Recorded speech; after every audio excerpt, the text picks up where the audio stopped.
race fans, welcome into the 9th race of Season 3 for the Affinity Racing Series Next Gen. We come to Homestead, Miami Speedway tonight, site of the opening round of the race for the chase.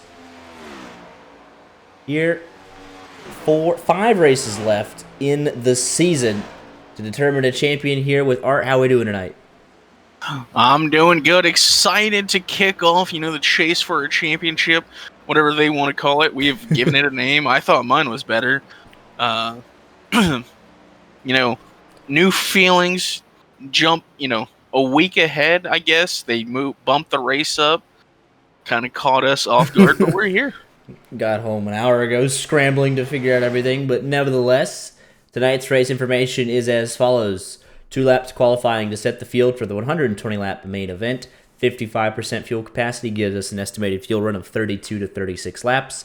4 total tire sets, 1 starter, 3 in the pits, 0 fast repairs, and 3 green-white checkers. And as always, benefiting the NASCAR Foundation this season, Season 3, as we head off into the playoffs.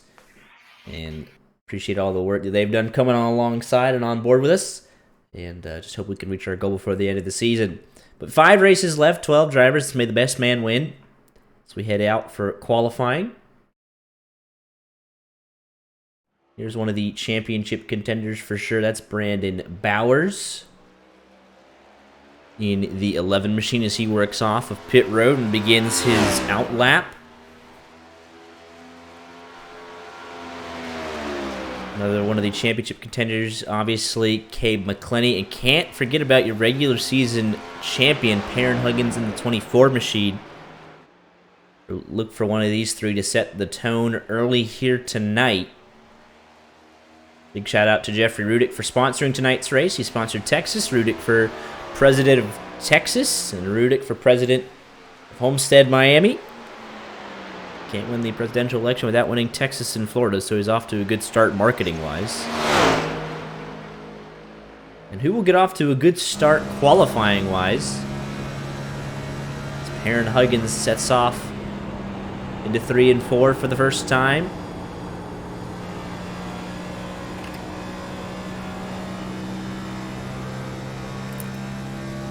Time to beat 32.47 from Brandon Bowers. Perrin Huggins' first lap, good enough for third, 32.73. Working on the top side here on the second lap as well, trying to wind up that momentum. Down into 4th gear, 5th all the way through, or halfway down the back straightaway. And then on the low side in 3 and 4 on his second lap.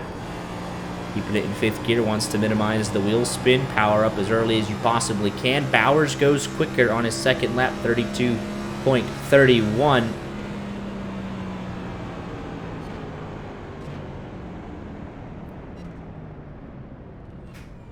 Perrin Huggins with a solid P3 there. 32.39. Cabe McClenny, 32.31.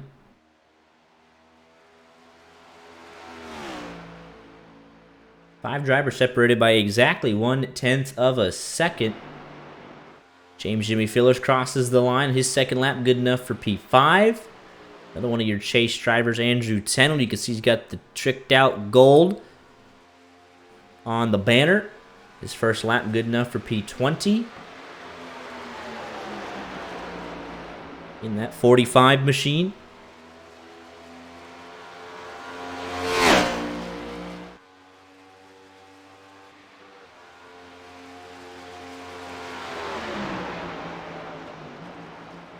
You hear him shift down into 4th here on his second lap. He's electing to take the high side on both sides of the racetrack.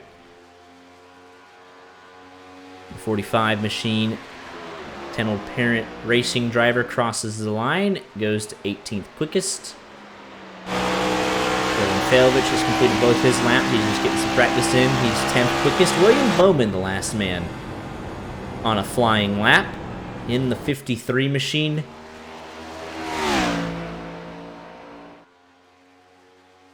Heartbreak for him as he just missed out on the playoffs by under 5 points. Looked comfortably in until the last corner at Talladega 2 weeks ago. So this 53 machine going to go for broke, I imagine, in this 5-race sprint to determine a champion. as he sets off on his first lap.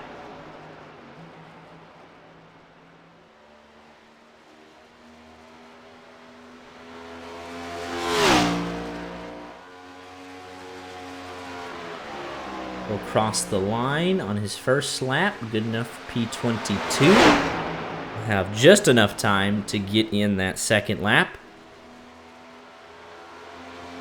The entire field separated by just under a second.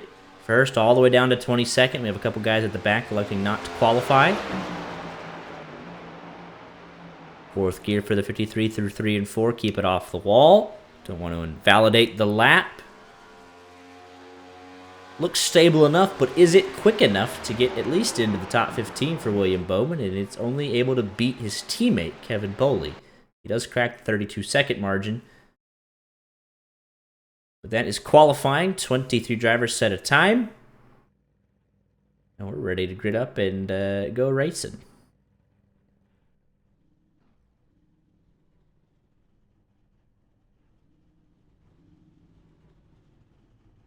I feel like I've already made my pick for the championship last season. I said it as soon as the season ended. I'm picking Cave to win next year. So I'm gonna go against that. So you stick it with Cabe? No, I said I'm gonna go against it. You're going against it. How about that? Like, he has a real shot, and I'm just gonna hedge my bet because I've already predicted that he would win. So I'm just gonna predict that, the 4-time race winner on the season. You said regular season champ. It actually was Cabe McClenny. My apologies. Yeah, so I was looking. I'm like, Cabe is leading in points, but still, Aaron Huggins, 4-time race winner this season. He's looked very strong. I think he has a shot at the championship, but I'm gonna pick him here to win today.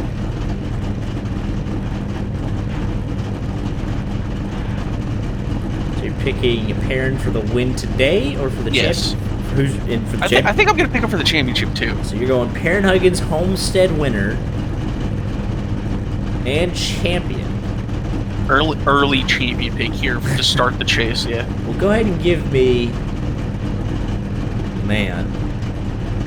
Look at this list. So you got 12 drivers to pick from. Gabe McClenny, Perrin Huggins, Kyle Ritchie, Dylan Failvich, Randy Arms, Bowers, Ryan Tiller, James Jimmy Filler, Sean Anderson, Alex Chiric, Kevin Boley, and Andrew Tennell.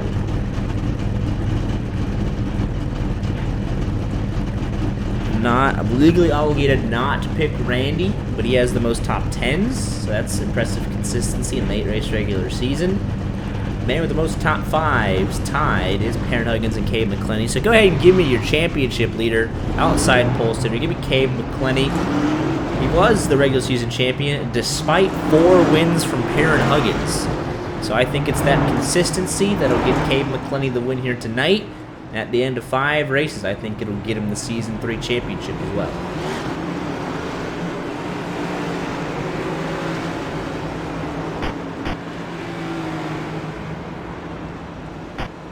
I don't understand why Twitch is being annoying. I'm trying to pin I put the donation link for this season's charity, the NASCAR Foundation. It has never let us pin it this season, but oh well. Weird. I've tried. Let us do it last season. Yeah. I wonder if it's that link specifically. What are they doing? Who knows? But Brandon Bowers unpicked, Randy Arms unpicked. We'll see if that uses a little bit of fuel to the fire. Well, contractually obligated to not pick Randy. Right. Doesn't usually work Even though out. yeah. So we got our picks, our championship winners, all that's left is to settle it. 5 races kicking off here with Homestead. 120 laps to settle the winner. Championship will have to be decided a couple weeks from now, but it all starts right here, and we're underway.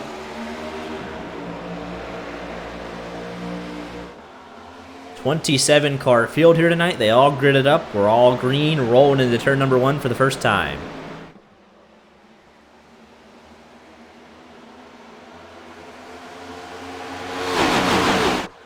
Looks like they all worked cleanly off of turn number 2. Good to see. We've seen a lot of incidents off of turn 2 of the opening laps on cold tires. These cars tend to be a snap loose, at least in the early warm-up phase. As Brandon Bowers leads lap number 1. It's a race for the chase, so any bonus points you can get, the better. Biggest mover so far, Sam Hines, +6. In the 14 machine. I could easily see some pit strategy play out in a way to get, that lap lead bonus point. If you don't think you necessarily have it to get to, that race win, you can get yourself in a position to get, whatever bonus points you can. So right now it's a race to the bottom, unless you're Jonathan Shorts. He is all the way up against the fence. Actually got into it a little bit there, and he'll lose the position just barely to Devin Galvin, but just like that, he'll get it right back with the run off the high side. Matt Frady trying to make it 3 wide as well, but Shorts running the Larson line early on. The only man up there. There won't be a whole lot of rubber up there, at least in the early part of this race. But now he's making a move to the inside of the 75 and Nick Sipple. Matt Frady now the man up top 3 wide, nearly on the exit of 2. Sipple will come off and cover that run. Top 2 unchanged. Perrin has gained a position, as has James Jimmy Filler. Sean Anderson, last man in the top 5, has lost 2 spots.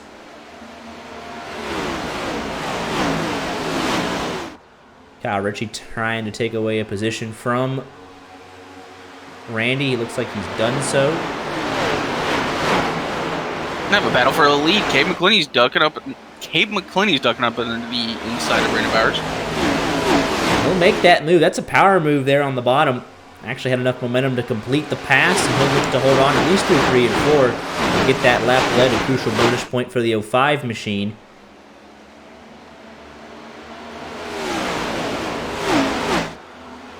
And he'll get it done. First lap lead tonight. Fastest lap, though, that lap was for Jonathan Shorts. 32.48, the only man that's dipped into the 32.4s at all. A couple guys in the 5s here and there, but Shorts making that top lane work.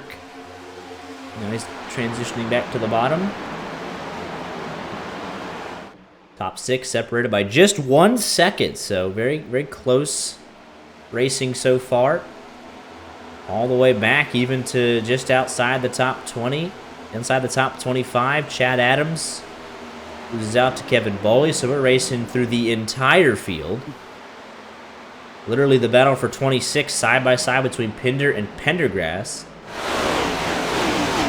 So side by side for first a couple of laps ago, side by side at the opposite end of the field. Yeah, they're side by side for, I think, this 15th or 16th. Right in the middle as well. But here comes Aaron Huggins. He was getting to run off the top side. Look at this top 4 right here. Ooh, he's going to take it. Bowers was shoving that 05 off into the corner. Right, his tire tracks all the way up against the wall. Perrin all the way down to the bottom. That momentum works on the top side for now. Bowers with an aggressive move to the inside. Can the 11 make it stick and regain the lead? A lot of action just 8 laps in. Bowers is sliding up. McClenny going to try the crossover. Not able to get back to the inside just yet. Taking a peek, and now he's committing. Back and forth they go. Perrin Huggins right there. Let's go on board with him. I think Perrin's just going to let them, settle this beef here in front of them. They're forcing each other to use their stuff. Yeah, Perrin can just sit there in third comfortably while these two swap the lead, throw slide jobs and crossovers. Save his stuff, and he'll be in a really good position. Oh, he's going to that high side. He's trying to go get that momentum. Love Homestead. It's one of the few places we see true multi-groove racing. See a lot of tire fall off. Hugely important here in Homestead. But you can push on any lane of this racetrack to make the moves stick. You can see it's very loose on that bottom. Sam Hines loses out to Thornton as a result. We've seen guys go top to bottom to top, everything in between. Now Sam Hines goes to the middle lane around the 31, powers up on that 14. And just like that, he'll get right back by the 31.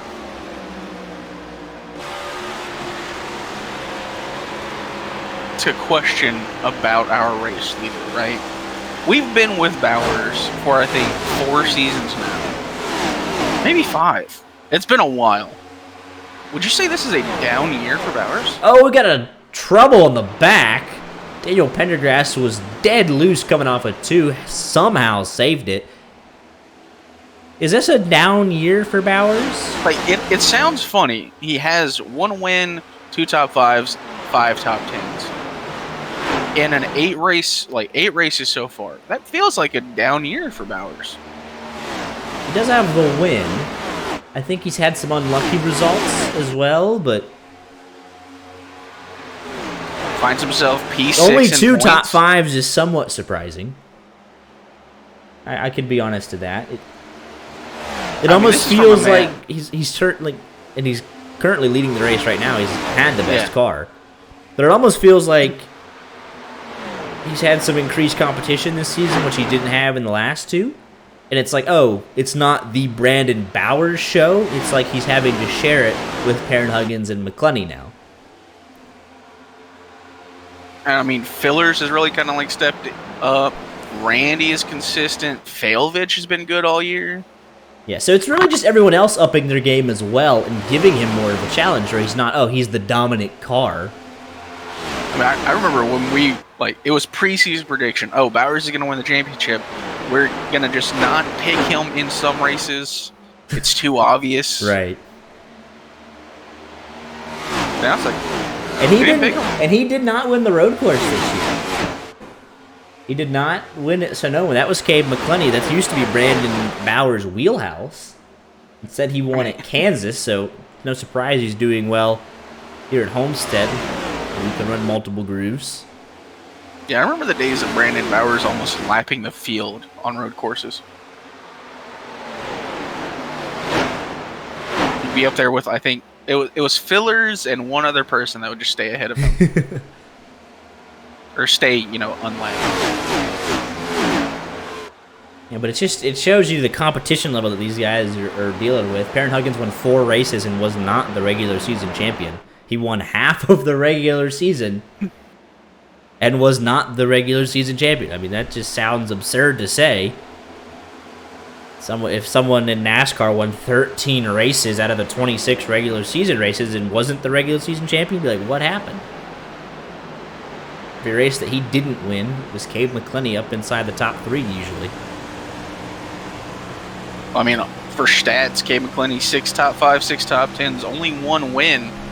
Despite Perrin having 4 wins, he only has 5 top 5s and 5 top 10s.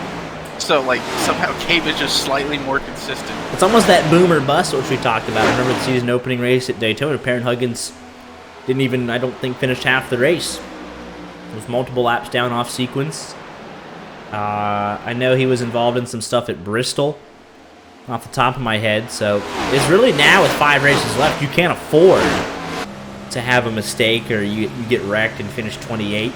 Because Cade McClelney finishes second every single race this 5-race sprint in the chase. And the rest of the wins are spread out amongst the other chase drivers. Then McClelney will win just based on sheer consistency. So wins are nice if you can get them, but don't put yourself at risk of throwing it all away.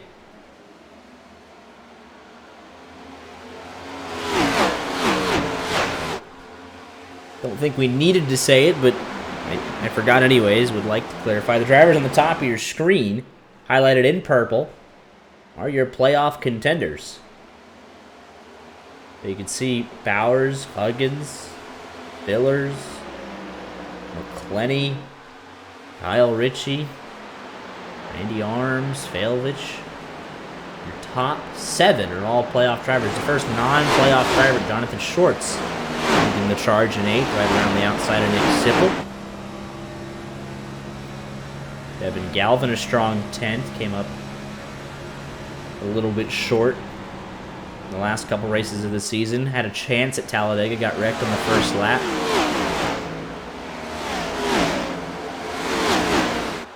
But he's proving that he has some solid consistency in the bank. Just ahead of Joshua Perrin, another one of those drivers that really didn't seem to have any luck this season. Had decent speed, 3 top 10s in 8 races, but outside the chase entirely.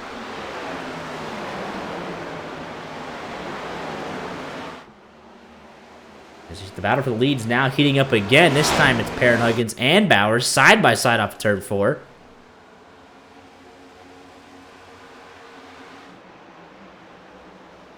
Huggins maybe not even a quarter lane lower than Bowers through 1 and 2 there. Doesn't want to be exactly in the 11's dirty air. So head down the back straightaway. A good draft. 24 goes up top. 11 back down to the bottom. We'll see what kind of run the 24 can get on corner exit. She'll draft up to the back bumper to the 11 again as they head off into 1.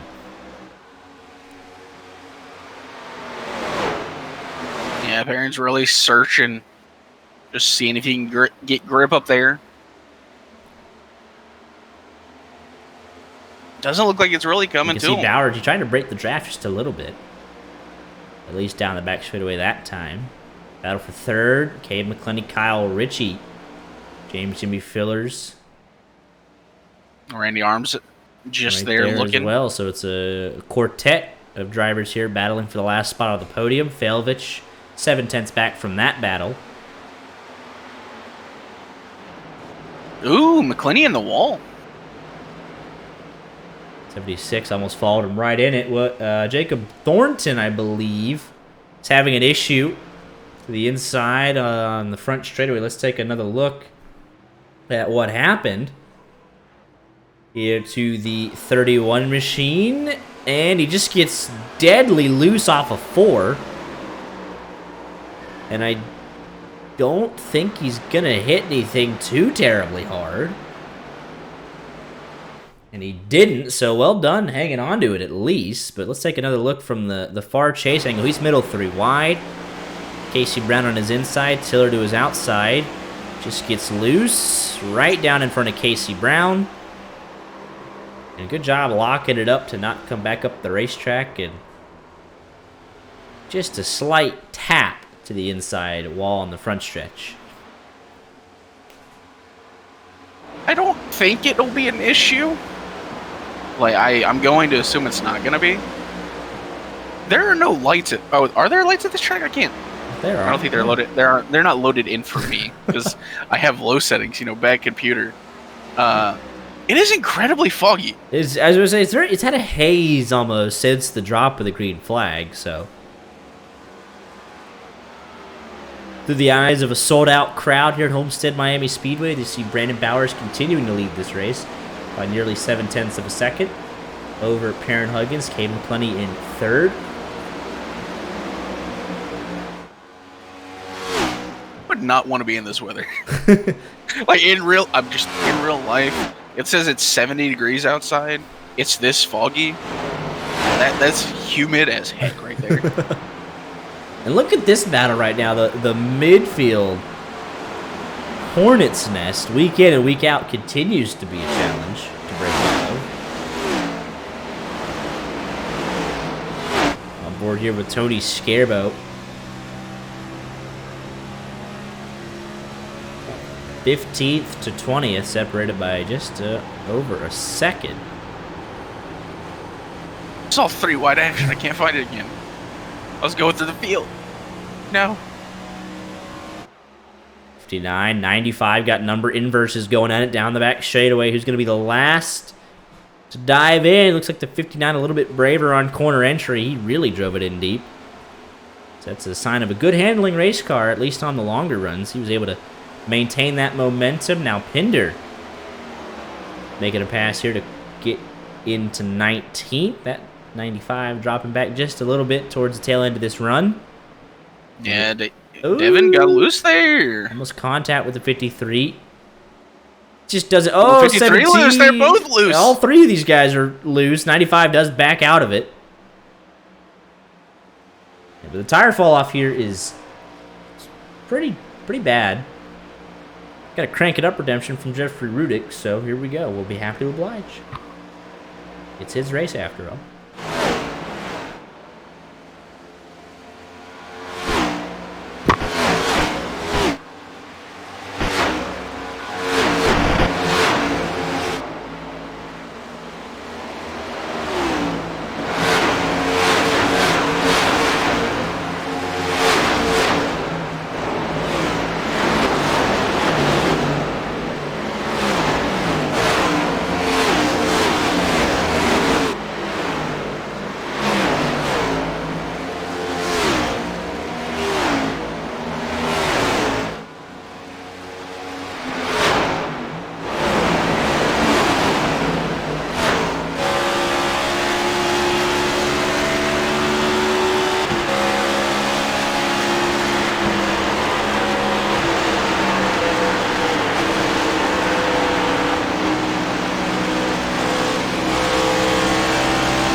Ooh, Perrin is going around while coming into pit.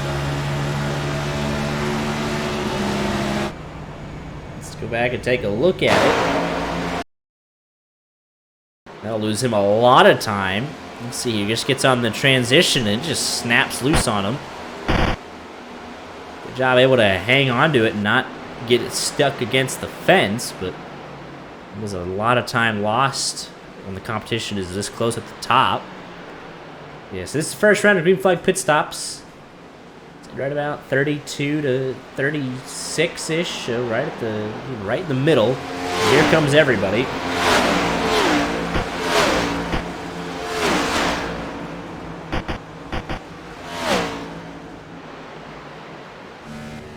Bowers continues to lead, so he's given up a little bit here in the short term. But he'll look to regain all this track position towards the end of the run. The top 12 have not pitted yet. That'll change with Bowers coming in. Sean Anderson going to stay out and lead a lap. Might as well get a bonus point. Ooh, Parent was riding the wall there for a second. Ooh. So the first man out is Cabe McClenny. Obviously, Perrin going to have to make up a lot of time. He gets ahead of Fillers, ahead of Kyle Ritchie. We'll see Bowers with that number 1 pit stall. Can he maintain the lead? Left side tires going on. McClenny coming out of 4. I don't think so for Bowers, but here he goes off pit road. McClenny through 1 and 2. Gap 2 seconds in closing. Here's gonna be the race off of 2. And I think Bowers will hold him off just barely. And he's got 1 lap fresher tires, so that worked out perfectly for Brandon Bowers. I mean, it doesn't even really look like just barely. He's got it. He's got half a second in the bank. That's huge for Bowers.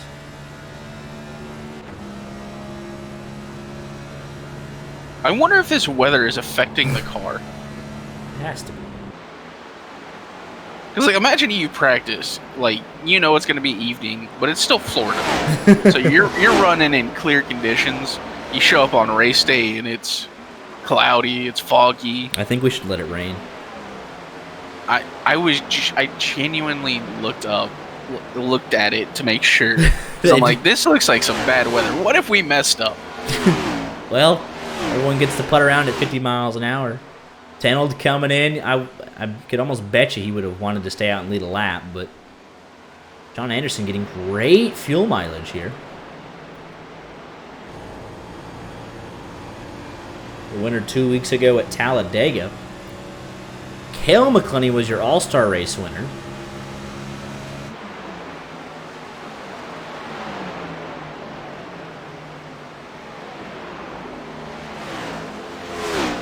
And here comes that 13 machine. Went a lap over what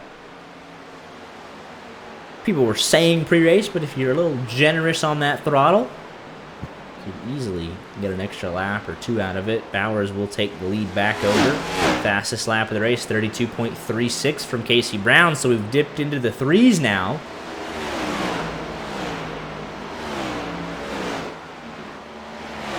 Bowers out of 4.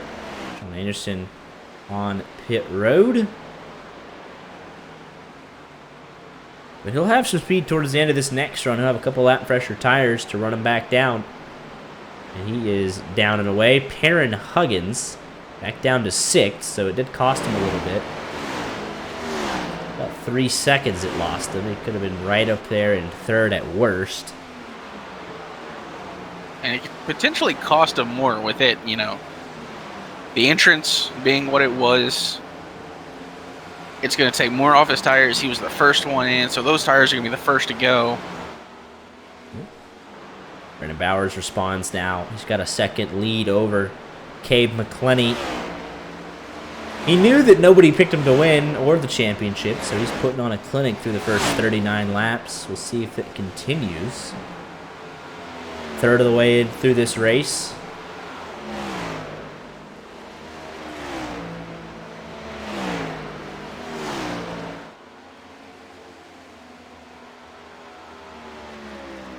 I am familiar with your game. I know what you're doing.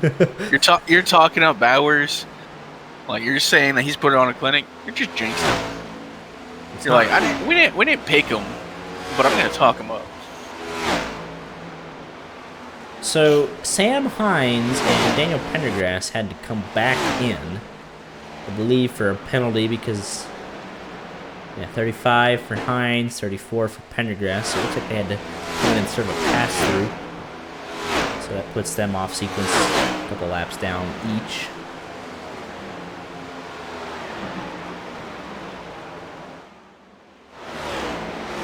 No caution so far.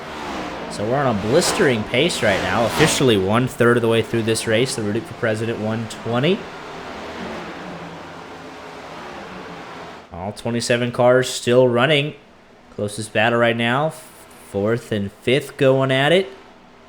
Nick Sipple chasing after Dylan Failvich. Joshua Parrott trying to hold off Casey Brown. And a couple others in the midfield. But green flag pit stops always spread out the field. And that's exactly what we're seeing right now. So I'm sure a lot of guys would love a caution, and Pendergrass would be the one to bring it out. Car looking very unstable, specifically off of turn 2. We've seen him have trouble a couple of times off of turn 2. Car just looks a little weightless almost in the back. You can tell he's very, very nimble on the throttle.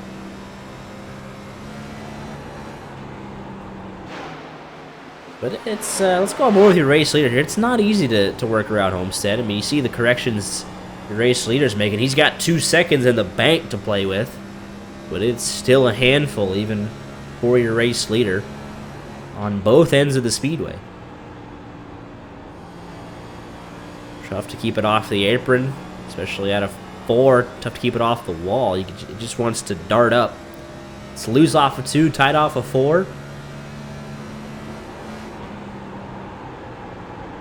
Thornton in danger of going a lap down. Chad Adams, same thing here in the next couple of laps. But Homestead is a driver's track for sure.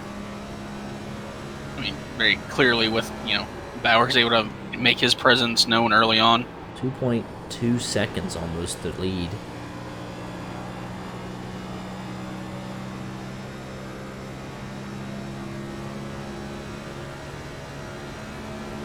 Yeah, I'm curious. I'm loving this onboard shot right now, just so we can see. He got in a little bit of traffic here, a little bit of dirty air, and you just saw how much it unsettled the car. So let's just go for, imagine, Matt Frady back here in 14th. Well, I think Sean Anderson, we have drivers getting real close to that wall out there.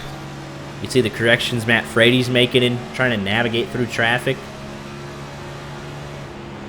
Trying to pick a lane different from the 98, get a little bit of clean air on the nose of the 40. Sean Anderson has the freshest tires out of anybody in the field, and he's putting them to good use. Look at the difference in speed that he's got compared to the 9 of Alex Chira, up to 11th for Sean Anderson. He's got 4 to 5 laps on the rest of the field. He'll easily get back into the top 10. See him getting up to 7th easily. We'll see how much strain he puts on these tires as he works his way through the field. I mean, he could potentially get 6th. That's Perrin. Those tires will fall off earlier. He's going to start, making his way back. From Perrin to Sean Anderson, 7.5 seconds. The problem is Sean Anderson knows he's the quickest car on the racetrack right now. You just don't want to burn it up too much. We're getting the wall here. He's in the wall all the way through 1 and 2. Matt Frady loose off of 2. For Sean Anderson, what we just said is hey, I'm quick, but I can't overstep the boundaries a little bit and give up all that progress, and I have to repass them and burn up more tires. That's exactly what just happened, though. I think Pender also in the background there was in the wall. Travis De Leon on pit road in the 15 machine. Scheduled stop for him. I would not be surprised if every car on track is going to have right side damage by the end of this race. Good 3-car it seems battle like the cars right here. Sam Hines not for position, but it's still a good battle. 3 cars under a blanket right here. I said, battle is a... There's potential tension in this battle as well. Yeah, news over the last couple of weeks. It's no longer 10-old Galvin Racing, but 10-old Parent Racing. 95 machine electing to go independent the rest of the season. Joshua Parent taking place as the new co-owner alongside Andrew 10-old. Sam Hines obviously in their next up organization. So just and they had an announcement today starting either like a second team. I don't know how they want to, do that for next season. Auxiliary Racing. Secondary team. Yeah, that's what they're calling it. That will be their next up team going forward, but some reorganization going on for Andrew 10-old & Co. And there's still a lot going on all over this racetrack. A lot of it in the midfield right now as guys start to come together, expand and contract over the course of a run. Ooh. Pender almost getting into the side of tunnel there. Joshua Parent, Nick Sipple, two of the most aggressive drivers in the field. They will not yield Sipple an on the inch. outside wall. I think Schwartz was also on the wall. Schwartz and oh, it's going to be trouble. Falvich into the wall. Able to keep it straight. How much damage is that? But that toe link's not looking good. Oh, he's fighting it. Yeah, and it's pointed to the right. And he's down off. That is He's huge. still driving. It looks... He just snap over corrected, but it did not look good from the cockpit shot, but I guess it worked itself out. It looked like it was going to the right, but he's still going. Oh, that is... He got away with one there. He snapped over corrected with the right front into the outside wall. And I've seen Tollings break for less. And the sad part, he is dropping like a rock right now. You can't really come in and pit. You're just going to have to hope there's a caution and you get the chance to fix it all, but it's obviously going to be uncomfortable to drive it. Let's go on board here with him. I mean, he was still on the outside wall. It almost looks like he's going straight. That thing. Oh, that is terrible luck. He's sitting 4th place in points right now. For comparison, let's go on board with Ryan Tiller.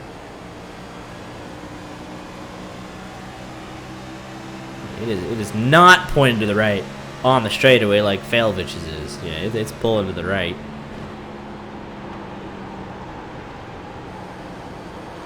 So it is just a little off-center there for the 88 machine.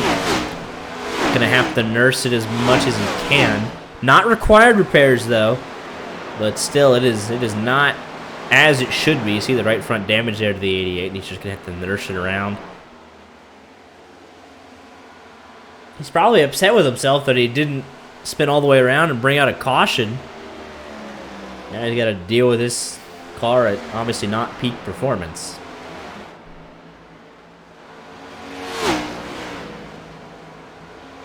We are approaching the halfway mark here in just the next 5 laps, so this race is flying by.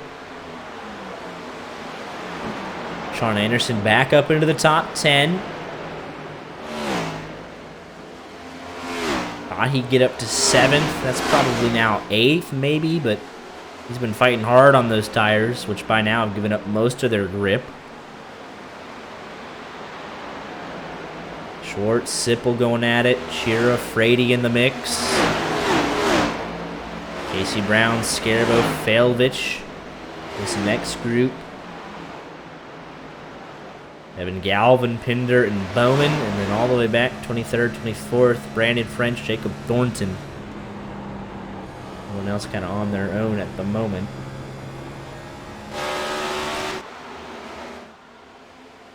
Try dropped hard there. If he just got loose out of 4. Let's take a look at how Matt Frady got around him.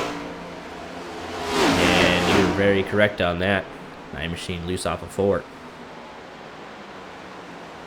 Like, he's going real slow. Schwartz up into the wall. Sean Anderson ducks underneath him. He's still got a little bit of life left in those tires. Brady and Simple side by side down the front stretch. Almost a dead heat at the line. This is the battle for 10th. Cheer trying to get back in the mix. It's 5 cars separated by about half a second. 40 will take that spot away, though. He is going to come up to clear. 75. Going to give him a nice bump down the back straightaway. And that's going to propel the 40. Take a look inside of the 58. So he had a great run, and it got even better with help from the 75. But I don't know if he'll be able to carry this momentum on the bottom. Not quite. I mean, that's a dangerous position to be. We've seen plenty of cars, get loose out of 4 there. Potential, danger zone. Try and go make a pass. They get loose. Yeah, they're still loose. Yeah, 40 way down, trying to give everybody as much room as possible. Chira back ahead of Sipple. And all the while, Sean Anderson says, all right, guys, you have fun back there. I'm going to go see if I can catch 7th here.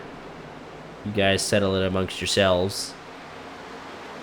And he could he could get up to 6th here if Parent and Filler start to battle a little bit. So Sean Anderson could play his way back into the top 5 here. Here's Parent Huggins making a charge back to 4th. Remember, he fell down from 2nd to 6th due to a pit road entry mishap. But Brandon French almost got used as a pick there inadvertently. He was just holding his line on the top. Perrin also wanting to run the top. There's Randy chose the bottom, so French, probably did the right thing. They're just stuck to one line, didn't go middle and make the guys 4th and 5th go 3 wide around them. But it did work itself out for the better. Perrin wasn't obstructed too much, and the battle rages on here. So we are past the halfway mark. No cautions. Brandon Bowers has dominated this race, has a 3.4 second lead over Cave McClenny, and Jonathan Schwartz gets us started on the 2nd round in green flag pit stops. It's a 1-stopper from here now if you pit now. Elvich in as well, and he has to take 4 tires and fuel, but he'll get a tiny bit of damage fixed. Not enough, but some. Where's our race control with the fun caution? Not that I would ever condone that, but where's it? We've had a couple almost incidents. We saw Thornton get really loose on the front stretch, and Felvich himself spinning out. And the only reason he didn't bring out a caution because he bounced off the wall. James Jimmy Fillers is in from 7th.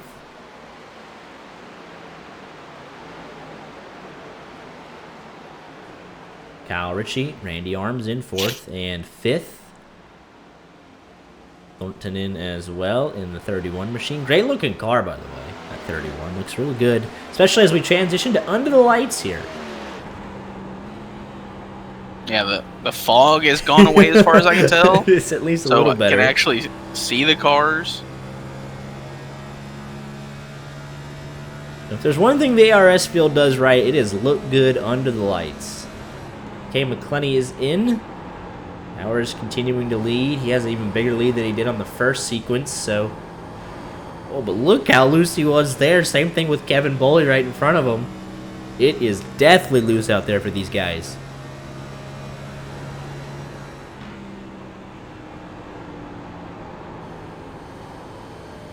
Half the field trapped a lap down, but Bowers is coming in.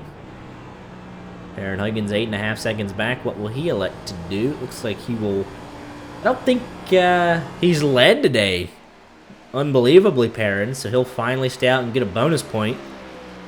He's been in 2nd a couple of times. He'll finally lead a lap, so a crucial bonus point for the 24 machine. Smart to do it at this point in the race. You don't know how many more chances you're going to get, so take it while you can. Ron Anderson has also led. Alex Chira would love it if the top 2 come in. Ryan Tiller would as well. Perrin coming in the next lap. He gets his bonus point and ducks out of harm's way. Sean Anderson has a couple extra laps on his tires and fuel, so See him go probably another 2-3 laps. Chira's in. Tiller cannot go as far as Sean Anderson. He would love it if he could pit.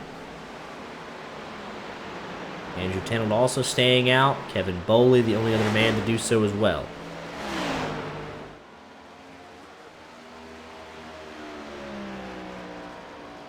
So the top 4 have stayed out on the racetrack. Chad Adams has as well. He's actually hoping for a caution. He got off sequence a little bit. We got a driver update for someone who's not and Nick here. Sipple, trouble down the back straightaway. Driver update, Brandon Richard didn't show up. There you go.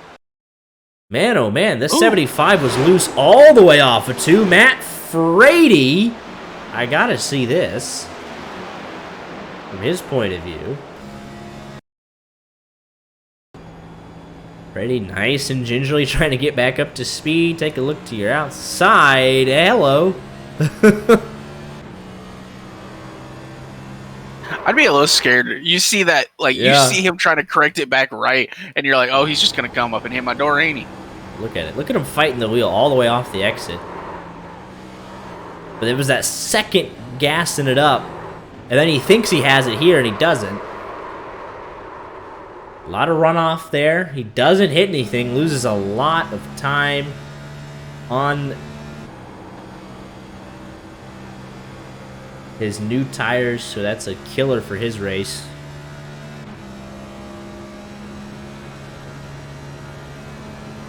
Back up front, Sean Anderson continues to lead. Andrew Tenold still out on the racetrack as well in second. Tiller finally has to come in and pit. Kevin Boley did come down as well, I believe, so it's just your top 2. And Bowers with a 3-second lead over Cabe McClenny at the front of the field. That should not have been a caution, in my personal opinion, anyways. So I think even if Copeland was here, that was not caution-worthy. A lot of runoff room there on the back straight. I thought he was kind of being funny, but I've also... I would not. If we have race control. I would not have thrown that. If race control is even here, so I would not have thrown that. McElroy's not here. Richard's not here. Corbin's not here. Hope everyone's minding their manners. DeLeon's not here. Well, he's I bet that's why he pulled off, actually, the 50. We said he came down pit road. I bet that's why he did it. No, he manually disconnected. Oh, so we really ain't got nobody. Like, we might not actually... Like, I'm assuming... Unless, is it Pinder doing it? Maybe he's on pit road for 8 minutes, but I don't know. I think Randy probably has those powers, as he is the new, like... One of the lead admins. Yeah. Bowers takes the lead of the race. Yeah, I just realized. Yeah, Randy does it for Tuesday, so I wouldn't be shocked if he is also partially here. So, like, if we get a big call out for a wreck, Randy's probably going to be scrambling to find that button. I genuinely wonder if we have a race control. The only one that you could have maybe argued so far was was either the Thornton one or the Dylan Failovich one. Other than that, it's been or the Sean Anderson. We were 3 wide. Oh, what is this? Oh, trouble 4 wide. You saved it. How on earth are we still green? What in the world was that? Everyone on differing tires. Sean Anderson's just coming out of pit road. Branch is a lap down car. The rest battling for positions. Fillers goes the old 2 for 1. Moves Shorts out of the way inadvertently. It wasn't a whole lot of maliciousness behind that. Just everyone ran out of room there. And let's take a look at this. Down the back straightaway. Sean Anderson's like, please, please, please, please, please. And he just barely runs out of room. But it's kind of French getting into the wall. Shore's trying to come down. Fillers was already there. And what a save. Jonathan Shorts. Fillers up into 7th. He's chasing after Parent for 6th now. Oh, door banging off of 2. Casey Brown and Failovich, so it's all starting to heat up a little bit here. There's only one more pit stop left, so everyone's trying to go for broke. I mean, it's starting to get real. We're getting, like, we've gone 75 laps clean. They're like, oh, wait, hold up. They're testing do we have a race control? Let's see, what can we get away with here? Final pit window opens here in about 15 laps, so you're going to get as much as you can before that window opens. The theory of Pinder being race control has also gone out the window as he's also manually disconnected. So yeah, it must be Randy. He's like, hey, if y'all screw up, you better let me know or I'm not throwing it. I'm not throwing it. Sean Anderson is now in 7th with a good bit of fresh tire on him, another 5 or so laps advantage. I could see him getting up here to 5th easily. As long as he can navigate some of this lap traffic. Not an easy thing to do. Especially he's got Joshua Parrott in front of him. That's not going to be an easy pass. For the most part, the lap cars have been mostly respectful. Interesting to note, Cade McClenny has made Nick Sipple. It's just it was right on through the wall there, 3 and 4. It's I just heard somebody destroying fence. I am so incredibly concerned right now. Because, like, we can assume that it's Randy and, like, that is our last hope. But if something goes terribly wrong... And there...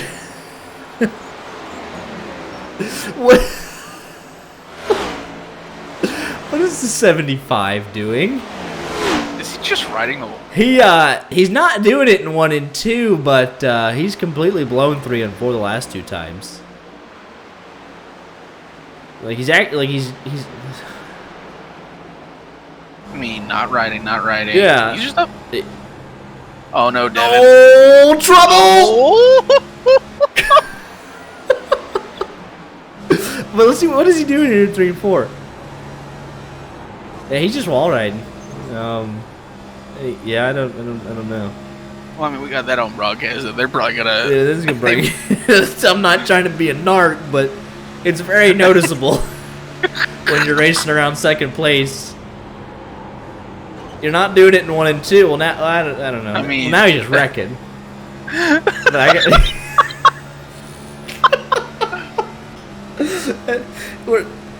But here, just watch it doesn't 3. It's only one side of the racetrack.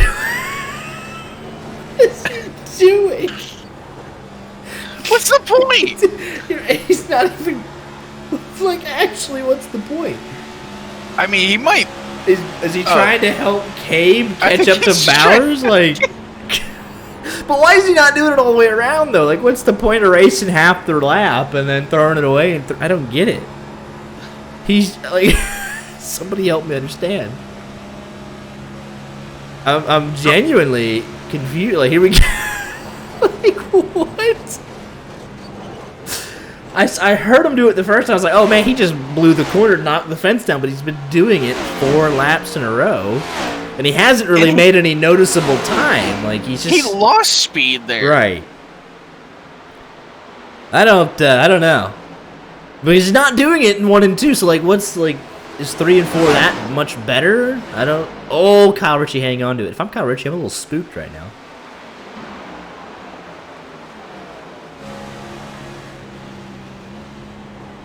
Like, you could just hear him up there. Like, even, like... It's just goofy.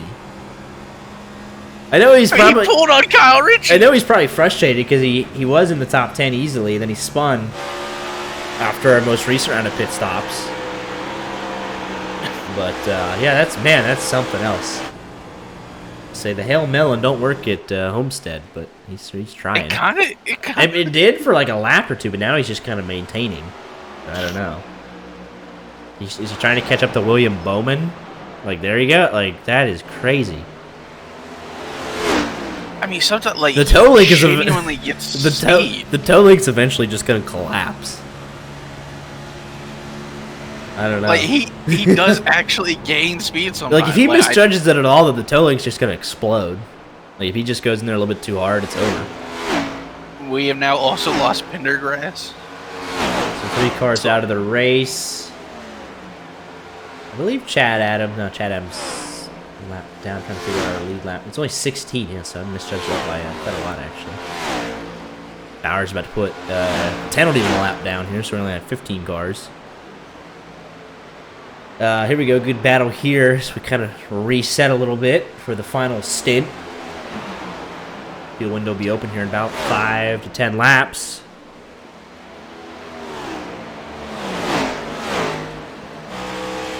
Shira takes 10th place away. Casey Brown and Ryan Tiller still going down. These are teammates. Don't wreck the team cars, fellas. I'm being honest. Telling someone who is specifically paid to talk about the race that you're in to keep your name out of their mouth, it should. Like, you can pay us, and I will. I'll never mention you again. I'm never saying that person's name. No, I'm never saying that person's name again. He does not exist anymore. That is now the, what is it, 16 car? What a wild turn of events here tonight at Homestead. Is Nick Sipple still doing it? He's on the wall there. He is! He is. Like, he's pushing the 05. If I'm the 05, I'm like, man, I don't know what's going on here. Am I a part of your plans or what? Are they not teammates? Is it? Are they? I'm pretty sure they are. But yeah, they're closely affiliated, yeah. It's not working whatsoever. Bowers has gone from 2.8 to 3.8, so just what in the world? I guess he's trying to keep him ahead of Kyle Ritchie, maybe, but I guess that's the only other thing I could think of. I am not gonna be shocked if we see on the penalty report Nick Sipple banned or something. Like, I don't know what you can say to Cade McClendon. He's just running his race. He's not slowing down because Kyle Ritchie's right there. It's more so Nick Sipple hitting him. So I don't think Cade needs the help, but. Do I have to go look at this rule book? Like, I assume most rule books in existence for iRacing races are like, don't ride the wall. Well, I don't know. That's an interesting one. I don't think they even assume it would even come into play at Homestead, to be fair, so, well, you know. We'll see.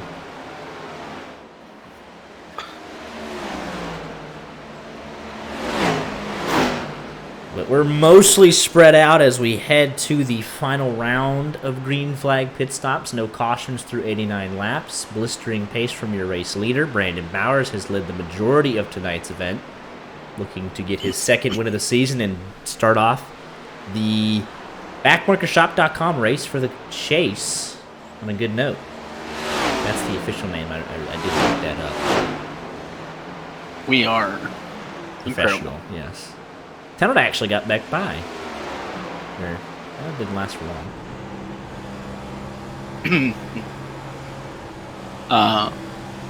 So I have looked up event penalties as it has listed. As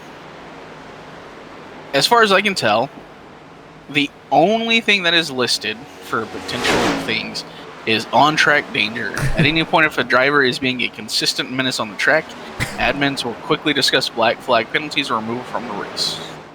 This is not to be confused with hard racing. What does that fall under, though? Like, seriously. That is very subjective, but, like, if you are consistently riding the wall, I'm going to call you a menace. Ooh, William Bowman. Almost getting up there in a cape. Hang on to it. So I guess Nick Sipple does catch Bowman because of that. I don't know. Maybe. I mean, he did get a position. I have no idea. I'm curious to how much damage is on the side of that car. Like, when he pulls in for his next pit. iRacing community guidelines say don't do this, so we'll see what the admins decide to do. John Anderson, interestingly enough, very interesting. He had been the man that had gone longest over the last couple of runs, and now he's the first one to kick off this round of pit stops. So he's the first one now. That's interesting. Same thing with shorts. Sean Anderson he's playing mind games with everybody. Aaron Huggins is in as well. It'll be curious ruling. Very curious to see what they come up with. Because wall riding not allowed according to iRacing. Or NASCAR, so.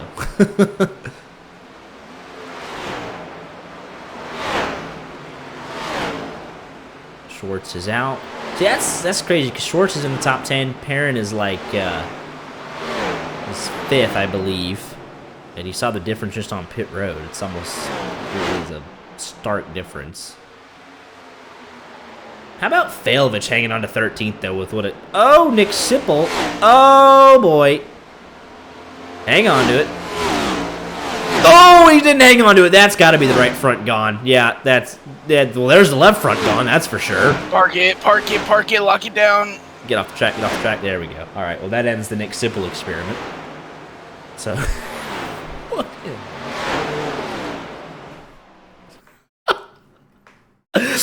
Oh, my goodness.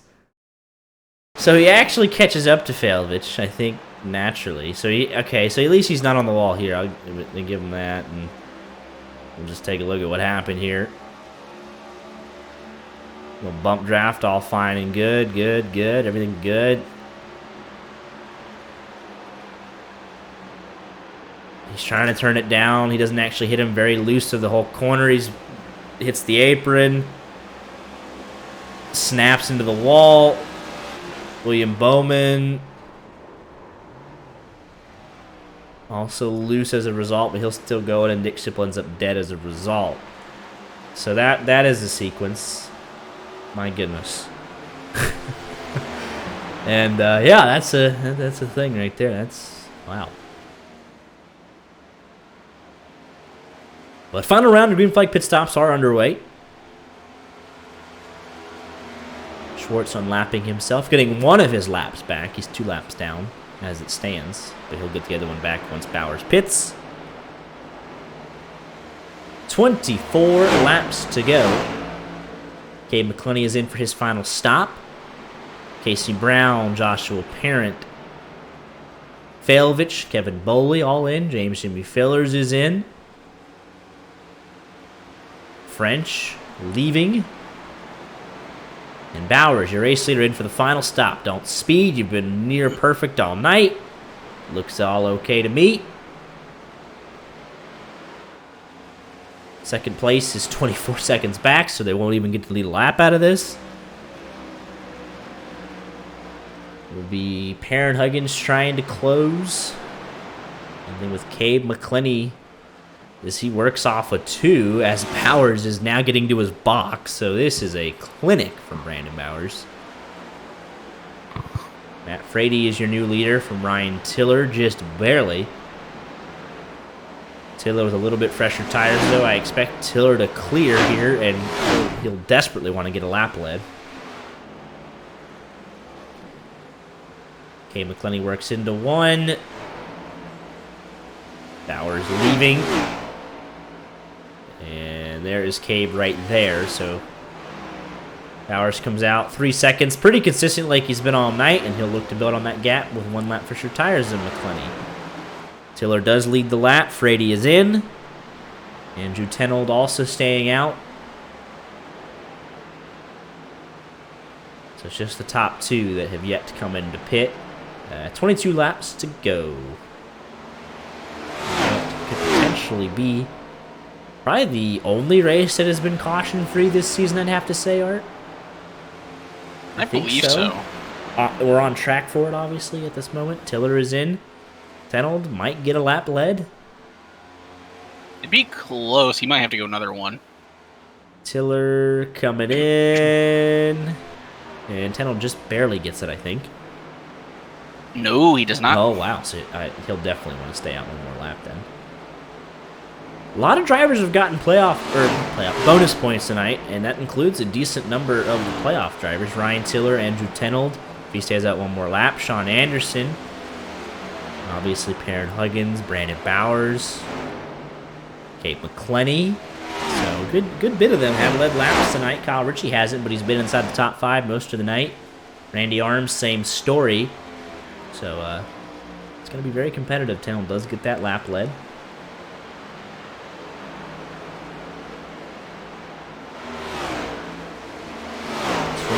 Laps to go. The gap between what'll be your net leaders, 2.2 seconds.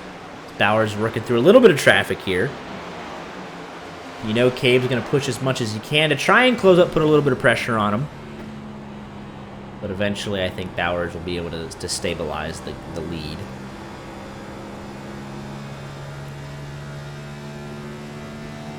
Laps to go. Talon's still staying out on the racetrack. Everybody should have used their last set of tires. What happened to James Jimmy Fillers? Oh, he's loose off of 2! And he kills the left front! Race over for Fillers! That is huge! It happened just like that. Inside of 20 to go. Watch how quick he gets away from him.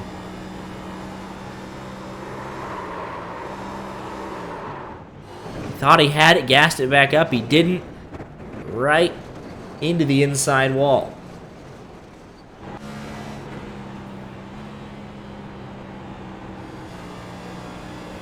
Huge championship implications for James Jimmy Fillers. I don't know if he can recover from that. On pace for 22nd. No one else behind them still on the racetrack. So I have decided to do digging, looking at the iRacing official sporting code. The only 2 things that I can see that might potentially, cover this would be cheating. I know for a fact. Nefarious tactics. I know for a fact wall riding is not allowed. I've seen people get protested for it before. What would it fall under? I'm not sure. I'm not sure the code, but it's under something. Like I've seen people literally throw a. I mean, they themselves would have to determine. But they themselves would have to make that ruling based on one of these things because it could obviously fall under nefarious tactics, which yes, but it's not listed. Yeah, it's under something, like some broad rule. There's no, specifically wall riding thing, but it's under something. I've seen people, I've seen the clips on the Twitterverse or whatever, and the resulting comments. Andrew Tenold finally in. Last round of green flag pit stops is complete once he gets back out on the racetrack. And nobody will have any tires left because that's 3 pit stops right there. 35, 70, 90-ish. There you go. We had 4 total sets, so they all used them up. So even if we get a caution, you'd like to think it's Brandon Bowers' race regardless at this point. Because no one else has any tires, and he's been the quickest car all night long. So there's not really someone can bolt on a set of tires and steal one. He just has to navigate a restart if we were to get a caution in the final 14 laps. I don't think we're getting a caution.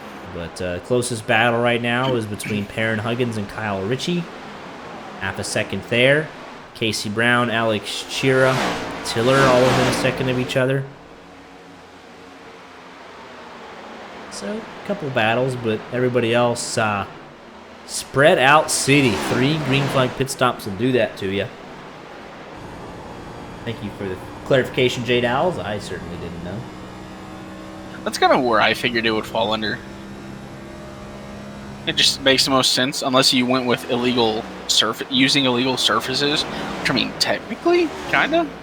Nefarious just sounds cooler, though. Nefarious.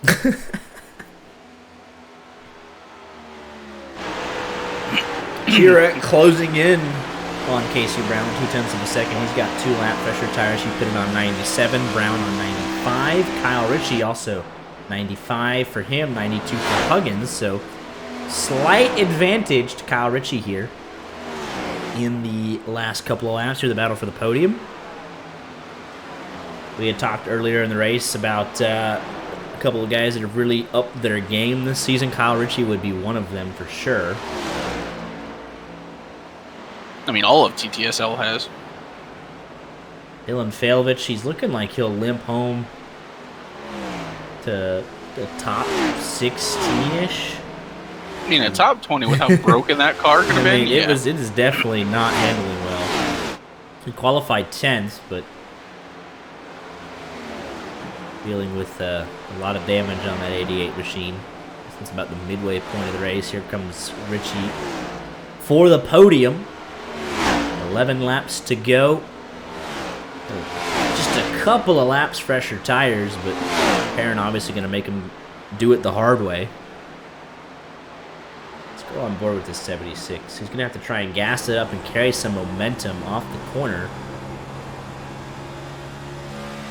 Just like that, though, he'll do it. A bump from Perrin. I think the 24 realizes that he has a little bit of a deficit on the tire game here, and I think he'll just let him go and try to recover to a strong 4th place finish right where he started. We had talked at the top of the show. It's like, hey, consistency. You don't want to throw away a shot at a playoff, you know, strong result. You can't win it. You can't win them all. But don't throw away a battle for third and end up wrecking yourself and finish 21st. And I think that's exactly what Perrin did. That's a mature drive from the 24. And Jutino charging late with his fresh tires. He's going to maybe have a shot here at 12th. 8 laps to go.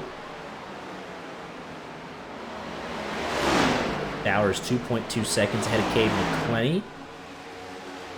Cade was gaining there for just a second. Just a couple of laps, but I think it's pretty much stabilized now. Still yet to be decided. The last couple of spots in the top 10, 8th, 9th, and 10th, all right here. Matt Frady would love if something happened. Pick up his 3rd top 10 of the season. But three pretty respectful drivers just ahead of him. Brown just a little loose there off of 2. 10-old is pulling away from Schwartz. And Devin Galvin was actually able to catch and pass Failvich, so that damage definitely hurting him more towards the end of the run once the tires fall off. So, but like you said, just recover a top 20 somehow, some way, and shake it off and move on to next week.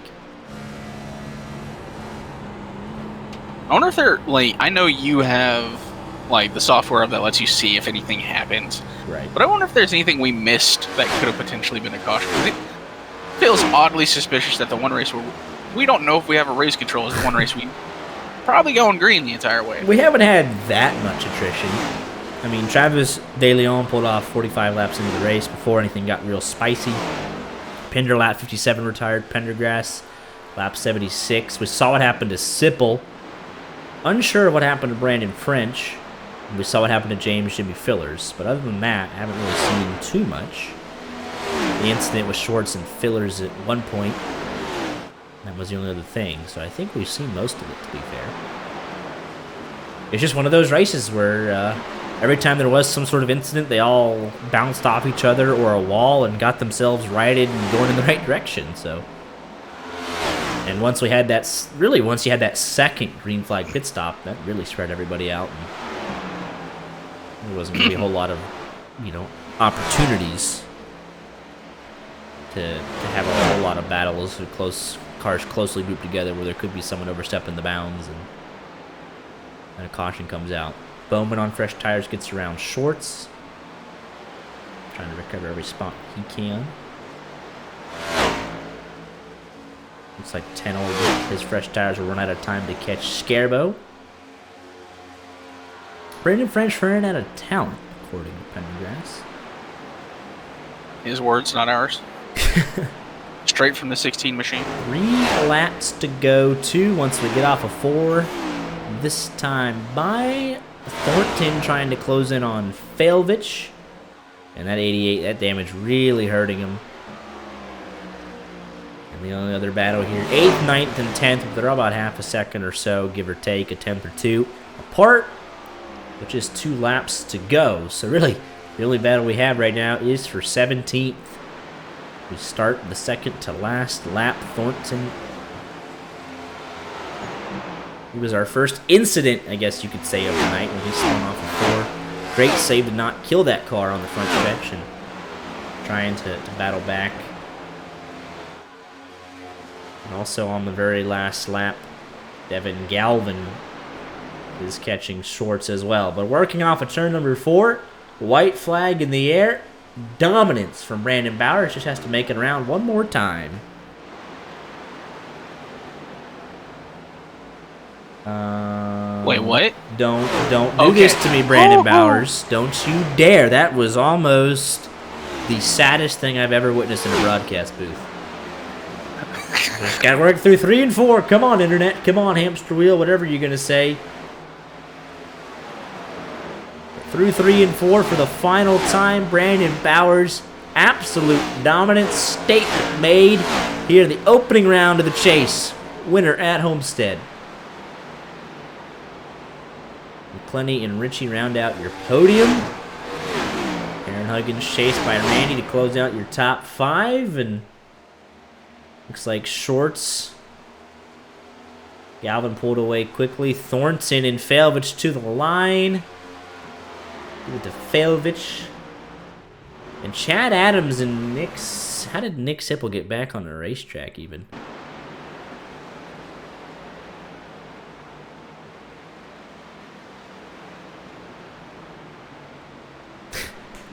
I'm very confused. What in the world did the 75 hit? What? What? And this was also in the last lap. Sam Hines gets around Chad Adams for a top 20 in the last corner. What in the world?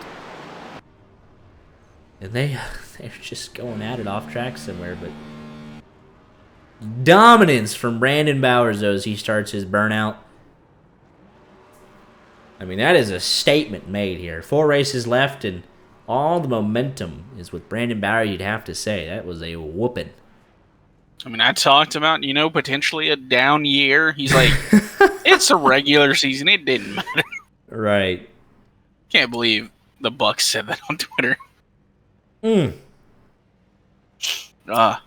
they got us. They're gonna. That's gonna be a clip played back for us. Oh, it's Brandon Bowers is down year leads 90% of today's race.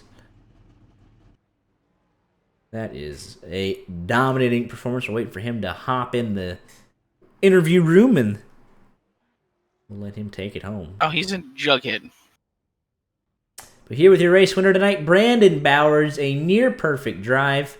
Started on pole, won the race. Didn't lead every lap, but you can't get it all. But pretty much the perfect way to kick off this 5-race sprint for a championship. Yeah, man. I didn't really expect it to go green. Honestly, I was waiting for a caution with about 2 to go. I don't know.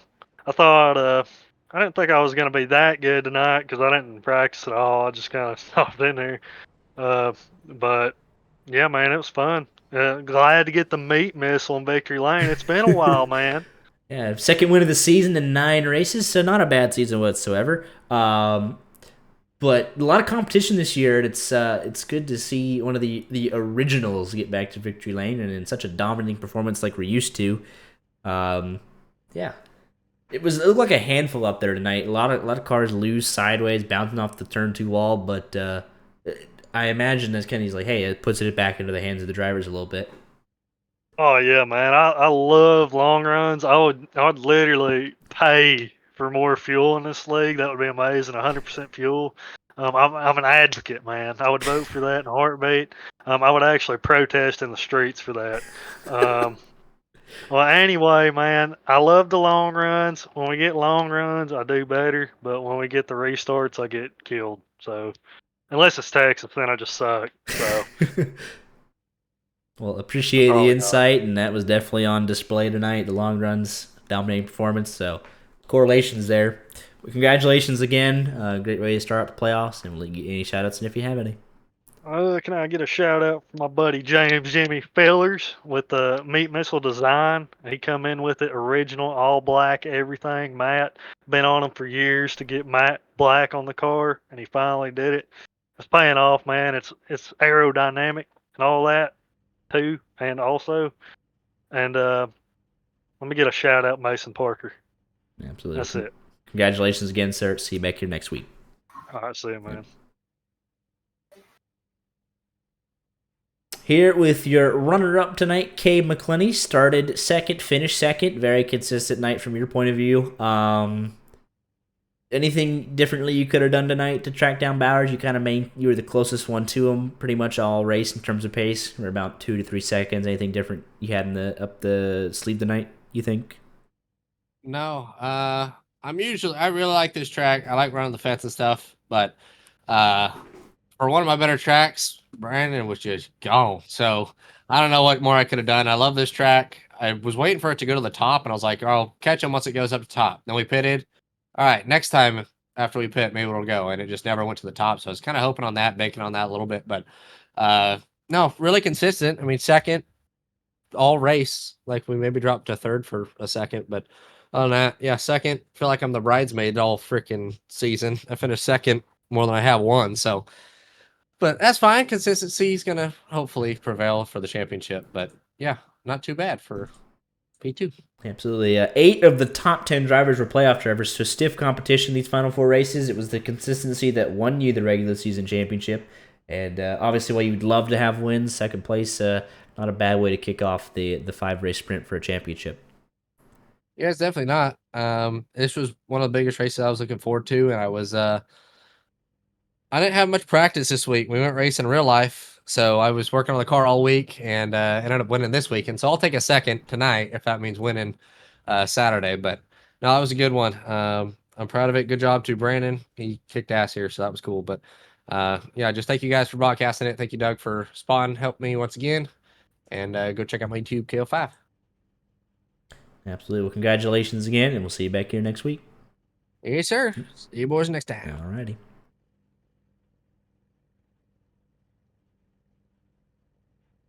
Here with your third place finisher tonight, Kyle Ritchie started 6th, finished 3rd. Impressive consistency on the long runs tonight, and able to keep the car clean and what looked like a challenging racetrack tonight for these drivers. Very loose at times, but able to keep it under control and come in here with another solid podium. Yeah, it was a good points day. Didn't have too much going on after the first run, honestly. But, I'll take that for a Homestead race. I can't believe we went yellow free, which definitely played in my favor a little bit. So we'll take that. Absolutely. 120 laps, flag to flag, no cautions. So consistency definitely important here tonight. Yeah, for sure. It was a lot of fun. I wish the top was there, like Cabe was saying, but it was still fun. And we worked a little bit. It just wasn't as fast as I thought it was going to be. But it was fun. Absolutely. Well, a strong way to kick off your 5-race sprint for a championship. Congratulations on a solid finish. And we'll get any shout-outs in if you have any. Yeah, thank you. I'm going to shout out TTSL. I know Dylan had a rough race. Alex ran solid, I think. And I'm going to shout out Casey for being team owner and Wyatt for spotting, even though he left me halfway through the race. There wasn't a hot lot going on tonight, so I guess he just figured it wasn't worth it. The one time I didn't need him, he wasn't here, so we'll take that. Yeah, he planned it well. But yeah, shout out Casey for forgetting to join. Yeah, he didn't know that they could join until after the race was over, so that stinks because he was looking forward to this race. But yeah. We'll always get it next week, I guess. It's always next week. Well, congratulations again, and we'll see you back here next week. Thank you. Yep. Decided what? Hello. Hello. Randy, were you race control tonight? I was. All right, so we did have race control tonight. Thank goodness. we realized about halfway through, we're like, well, Corbin, he's on call. He couldn't make it. McElroy not here, obviously. Who's in the tower tonight? It was you, thank goodness. But you didn't need to do anything tonight. 120 laps, flag to flag. Yeah, it's a great race, really. This seems to be the track that we can do that at. I don't understand. It seems to be a really clean race. We did it maybe a couple times here in this league. Yeah. I'm just glad everything went smooth and a solid top 5 to take off your playoff race or string of races. Yeah, we had some all right speed. Found a lot of speed with about 7 to go. I said, well, that sucks. Too bad I didn't find that like 113 laps ago. Right. So I changed some stuff up and picked up a couple tenths of laps. So I was like, oh. Man, that would have been really useful an hour ago. Yeah. Yeah, I guess better late than never. But yeah. just glad to come out with a solid finish and not be in a hole, I guess. Absolutely. 8 of the top 10 playoff drivers. So definitely a lot of stiff competition this season. Close as ever. And especially at a driver's track, I mean, it was difficult. We saw almost everybody lose fight in the car, and it made for a good show. Oh yeah. Yeah, it was track changed a good bit, and so if you was good early, well, unless you're Bowers, then you might have struggled late, or vice versa. So that was say fun to have the track changing throughout the race. Absolutely, Ryan Tiller, you next up for good old blue collar YJ Media Motorsports team, 9th place. You're racing with Casey Brown pretty much the entire second half, so you guys were keeping it clean and come home with a solid top 10. Yeah, my strategy tonight was just try to go longer than everybody else. Hopefully get a lap lead, which I did. And it kind of worked out where Casey was pitting early, and towards the end of his run, I was catching him, or towards the middle of it, we would come and go with each other there.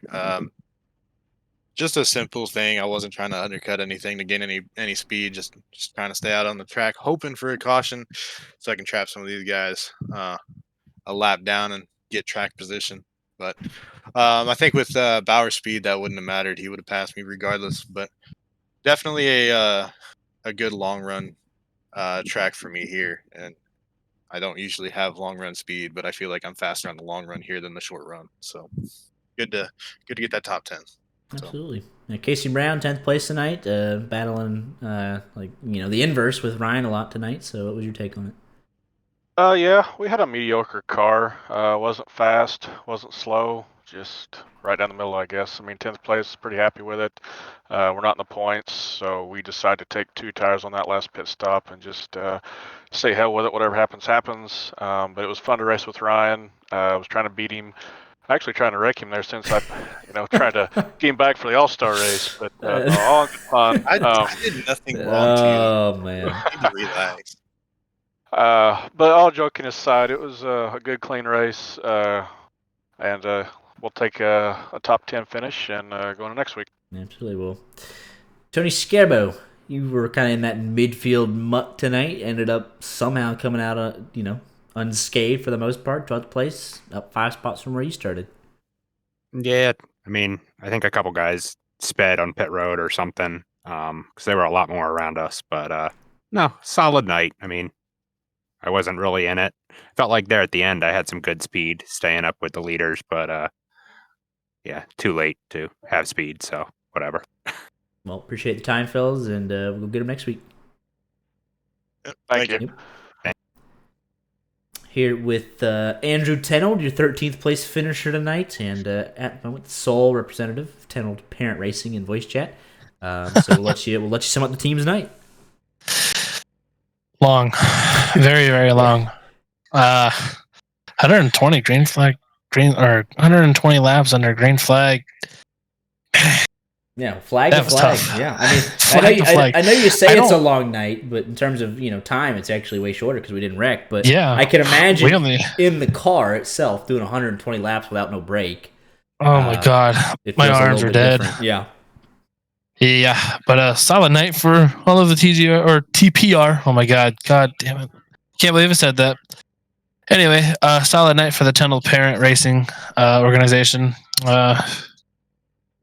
Yeah, we're up there. We're trying. Just Homestead's always been kind of a tough track to learn, especially on iRacing. They're constantly changing things, and even in this session, this track changed tremendously. At first, it was very, very loose, and then all of a sudden, out of nowhere, it was very grippy. So, yeah, it just can't really. Honestly, it came down to a fuel thing. I mean, I personally feel like I didn't really have to take tires. I felt like I could have got away with staying out on a set or two, but I don't know. It's tough. It really is. Competition's very close. Yeah. I will say. 8 of the top 10 were playoff drivers. So Yeah. I wish I could have been up in the top 10, but unfortunately, we just got caught up in some traffic, and the car just wasn't good during the first half of the race. But shout out to Monster Energy, Backmarker, Davenport Cleaners, all my friends and family that support me doing this, and hopefully we can have a better weekend or week next week at wherever we are. Next week we head I think- to it is Nashville. That'll be something. Oh, Nashville, Super Speedway. I believe so. Oh, well, hell yeah, it's gonna be a party. All the TPR guys are really good there, so yeah, that was proven in the next up race. Yeah. So yeah, I feel like every time our team does really good in the next up series, we end up doing really good in the next gen series. We also, it's vice versa as well. If we do really bad, we end up doing really bad in the other race as well. Talladega showed that. But yeah, no, shout out to the ARS for putting on the race and giving us a home to be. It's a great place to be. It's an awesome cause to race for. Gives me a purpose to do what I do, and I love it. I live and breathe this league, so definitely going to be back next year or next season, I guess you would say. Absolutely. Well, congratulations on a great team effort tonight. Obviously, Perrin bringing home fourth.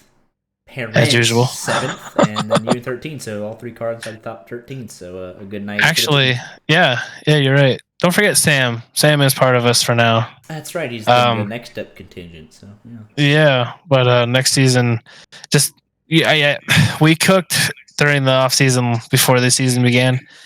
Be prepared for next season. It's going to be pretty hectic. I think we're going to have 2 really good lineups. Absolutely. I don't know if you guys saw the announcement, but Auxiliary Racing is making its debut next season at Daytona, so should be good. Yeah, Art mentioned it during the race, so exciting times for the TPR organization and affiliates. Absolutely, it's gonna be awesome. It's either gonna be really, really awesome or really, really bad. No in between. Yeah. Well, but thank you. Time, I appreciate and, it. we'll see you for sure. Yep. For sure. I'll see you guys next week. Yes. Here with the rest of the TTSL gang, Alex Cheer, Dylan Failvich. Kyle Ritchie led you guys home tonight, and then Alex with a solid 8th place tonight. Yeah, man. I'll take it. You know, I didn't really think I had too much pace, honestly. Homestead's not usually one of my better tracks, but I think tonight I just went in with it just to try to finish and see how well I can do. So if 8th's all I can do, I'll gladly take it. You know, I know a lot of the other guys were gone, which doesn't really surprise me because, you know, I'm at snail's pace sometimes compared to them. But overall it was a fun race. Had some good battles with a few guys. That was fun. Thankfully finished with a 0x2, so it's nice to get a little bit of a bonus point there. But overall not a bad race for me. I'm happy with my pit stops, happy with how I ran. It's good momentum going into next week. So I'll take it. Yeah, absolutely. It's just kind of a quiet, keep it clean kind of night and pick them up one at a time, and ends up in 8th place. So definitely a really consistent night for you. Yep. Meanwhile, Dylan trying to that right front hanging on by a thread the entire second half of the race. No caution for you to get it fixed, and just happy to finish, I imagine. Happy is a stretch. Just like that done, toe link. Yeah. Just like that toe link got stretched out. No, it was a good first half of the race. It was a good first. It was a good first 44 laps, and then someone decides to get into the wall, and I lifted for them. Almost wrecked myself in the process. So that's why I wouldn't wreck them.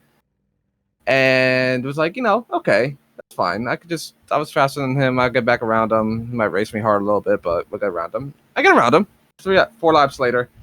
I get a little loose, and the same stuff wasn't given back because I just got absolutely driven through into the wall. So yeah,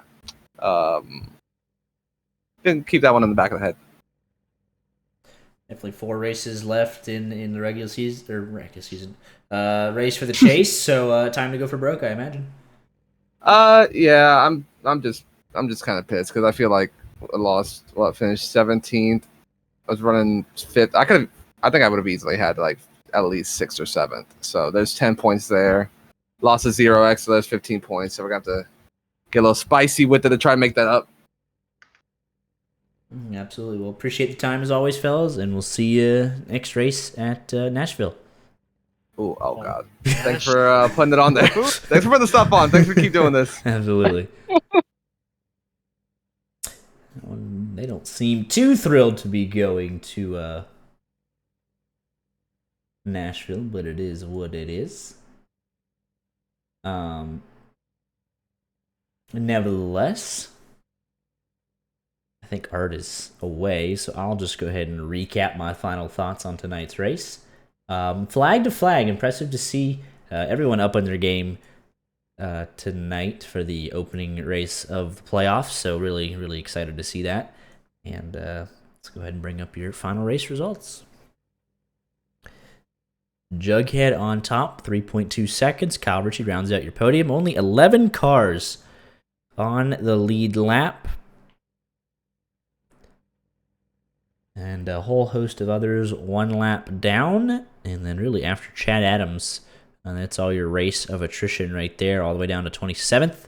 We'll be back tomorrow night for LSRL. Xfinity Series action as they roll into Auto Club. And then this Friday, Friday Night Rod Car. They continue on in their regular season. And we will be at this Friday Legacy Daytona in the Gen 4. So that'll be a very interesting race. So be sure to tune in for all that. And we'll see you back here tomorrow night, 8:30 Eastern. Y'all take care.